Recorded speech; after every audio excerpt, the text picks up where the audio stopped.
देखाइदिनुस् यो हो नेपालको वास्तविक नक्सा।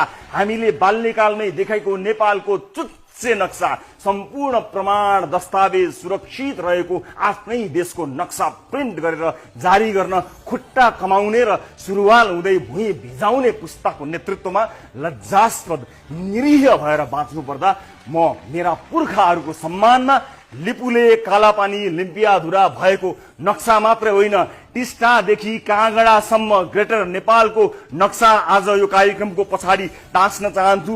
ती पुर्खाको सम्मानमा जसले यो देश जोगाउन पानीको घुटको नखाई लडे, देश बचाउन पानीको घुटको नखाई लड्ने पुर्खाका सन्तान अचेल विदेशी दूतावासमा जाँड खाएर लड्छन्। अनि कसरी बच्छ देशको स्वाधीनता, कसरी चुनिन्छ माटोको स्वाभिमान, कसरी जोगिन्छ पुर्खाले आर्जेको साँझ सिमाना।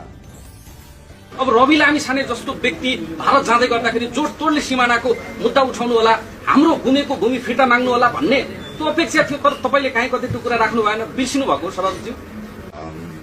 तपाईँहरूलाई एउटा कुरा के बताउन चाहन्छु भने कुनै पनि विषय